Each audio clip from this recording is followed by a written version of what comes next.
Hi friends, நம்ம ஈராட் மூவிஸில் மலையாள actor Shane Nigam முதல் தடவையாக தமிழில் நடித்த மதராஸ்காரன் படம் எப்படி இருக்குன்னு பார்ப்போம். இதில் ஷேன் நிகாம் கூட கலையரசன், ஐஸ்வர்யா தத்தா, நிகாரிகா கொனிடேலாம் நடிச்சிருக்காங்க.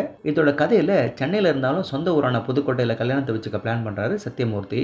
ஏன்னா வாழ்க்கையில் எந்த அளவுக்கு அவங்க குடும்பம் உயர்ந்திருக்காங்கன்னு அப்போ கைவிட்ட ஊருக்கு நிரூபிக்கிறதுக்கு கல்யாண வேலைங்க நல்லபடியாக நடந்துட்டு இருக்கு. அப்போது நலுங்கு வச்ச பின்ன எங்கேயும் வெளியில் போகக்கூடாதுன்னு அம்மா சொல்லியும் தன் வருங்கால மனைவை பார்க்க சத்யா போகிறாரு. போகிற வழியில் ப்ரெக்னெண்ட்டாக இருக்கிற கல்யாணி மேல மோதிடுறாரு. கல்யாண வயிற்றுல இருக்க குழந்தை பிழைக்குமா, சத்யாவோட கல்யாணம் நடந்ததா, இப்படி இந்த ஆக்சிடென்ட்னால ஏற்படுற குழப்பங்களும் திருப்பங்களும் தான் இந்த படத்தோட மீதி கதை. 2 சாங் சீக்வன்ஸ், லவ் ட்ராக்னு மெதுவா படம் தொடங்குது. அப்போ தற்செயலா விபத்து நடக்குது. அது ஒரு வாட்டி இல்ல 2 தடவை. அந்த 2 தடவையுமே சத்யா தான் அந்த விபத்தை பண்றாரு. முதல் ஆக்சிடென்ட் நிறுத்தி வச்ச பைக்ல மோதினது. அது பெரிய சண்டை ஆகுது. யார் கூட சண்டை? தாதாகிரி துரைசிங்கமும் அவன் ஆட்களோட சம்பந்தப்பட்டது. அடுத்த ஆக்சிடென்ட் துரைசிங்கத்தோட கர்ப்பிணி மனைவியை அடிச்சிடுறாரு.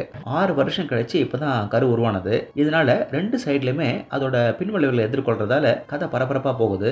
ஒரு புது கேரக்டர் மூலமா சத்யாவுக்கு இவ்வளவு நாளா தலையில இருந்த பாரத்தை இறக்கி வச்ச மாதிரி ஒரு உண்மை தெரிய வரும். சத்யா ஊருக்கு போய் தப்ப சரி செய்ய போவ திரும்ப இன்னொரு ட்விஸ்ட்னு போகும்போது நமக்கு கொஞ்சம் டயர்ட் ஆகிடுது. ஏதோ 2 பேருக்கும் ஈகோ கிளாஷ் ஒரு இடத்துல போய் நிக்க போகுதுன்னு பார்த்தா அதுவும் ஏமாத்தமா போகுது. ஆனா இது பல கேரக்டர்ல அறிமுகப்படுத்துது. ஈகோ மோதலுங்க, குடும்ப அரசியல், ஜாதி, பேராசன்னு நிறைய விஷயங்களை கொடுக்கறதுக்கு ட்ரை பண்ணிருக்காரு இயக்குனர் வாலி மோகன்தாஸ். இப்படி இயக்குனர் நிறைய சம்பவங்களை கொடுத்துட்டு எமோஷனலை கனெக்ட் பண்ண மிஸ் பண்ணிட்டாரு. முதல்ல சொந்த ஊர்ல சத்யாவோட குடும்பம் எவ்வளவு அவமானப்படுத்தப்பட்டதுன்னு அங்கங்க ரெஃபரன்சஸ் இருந்தாலும் முக்கியமான விஷயங்களை சொல்ல முடியாத எழுத்து நம்ம கவனத்தை குறைக்குது. அடுத்து வில்லன் நிதானமா இருக்கும்போது ஹீரோ குதிக்கிறாரு. சரி, இவருக்கு தேவைதான் இதுன்னு கவலைப்பட மாட்டோம். மீராவுக்கும் சத்யாவுக்குமான லவ்வையும் பெருசா எஸ்டாப்ளிஷ் பண்ணல. நம்ம ஆளோட லைஃபே தலைகீழா மாறி போச்சுன்னு கண்ணை கசக்குறாங்க, அவ்வளவுதான். ஷேன் நிகாம் ஒரு மனுஷனோட வலியையும் வேதனையும் ரொம்ப பிரயத்தனப்பட்டு வெளிப்படுத்திருக்காரு. அவர் திடீர்னு ஈகோல குதிக்கிறதும் வீரமா நடக்கிறதும் ஆர்கானிக்கா இல்ல. இதுல மலையாள வாட வேற. ஹீரோவோ அதிரடி ஆக்ஷன்ல இறங்க போறாருன்னு பார்த்தா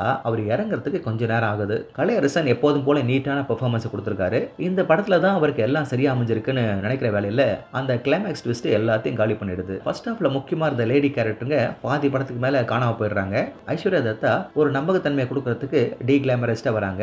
ரீமேக் சாங்ல நிகாரிகா அழகா டான்ஸ் ஆடி இருக்காங்க. கதை ஒரு குழப்பமான தொடர் சம்பவங்களாவே போகும். ஏதாவது லாஜிக் இருக்கான தேர்னிங்களா எதுவும் இருக்காது. நிறைய சப்ளாட்டுங்க, தேவையில்லாத திருப்பங்க, ஏகப்பட்ட கேரக்டர்ஸ்க்கு பில்டப்பை கொடுத்துட்டு கடைசியில் ஒன்றும் இல்லாமல் முடிச்சிருவாங்க. படம் சிங்கம் சத்யா முதல்ல ஒரு பீக்குக்கு கொண்டு போகாம கதை சிங்கத்தோட வைஃப் கல்யாணிக்கு, அடுத்து பிரதர்-இன்-லா மணிமாறன், அப்புறம் முத்துப்பாண்டின்னு போகும். கடைசியாக வர அந்த ரிவீல்ல ஏதாவது சுவாரஸ்யமா இருந்துச்சுன்னா நல்லா இருந்திருக்கும். ஆனா எங்கேயோ போயிட்டு இதுதான்னு சொல்லும் போது ஏன் இவ்வளவு ஆர்ப்பாட்டம்? படத்தை இப்படி இடியப்ப சிக்கலாக்காம சிம்பிளா அமைச்சிருந்தா ஷேன் நிகாமுக்கு இந்த முதல் படம் வேற லெவல்ல அமைஞ்சிருக்கும். கோர்வை இல்லாத கதையை வச்சுட்டு என்ன பண்றது? எல்லாத்தையும் தள்ளி வச்சுட்டு இதுல ஷேன் நிகாம் இருக்காரு, கலையரசன் இருக்காரு, ஈகோ கிளாஷ், ஃபைட்டுங்க இருக்கு, எமோஷன் இருக்குன்னு பார்த்தா படத்தை ரசிக்கலாம். ஓகே ஃப்ரெண்ட்ஸ், இதே போல இன்னொரு சுவாரஸ்யமான பட விமர்சனத்தோட சந்திக்கிறேன். இந்த விமர்சனம் உங்களுக்கு பிடிச்சிருந்துச்சுன்னா உடனடியாக லைக் பண்ணுங்க, ஷேர் பண்ணுங்க. நன்றி.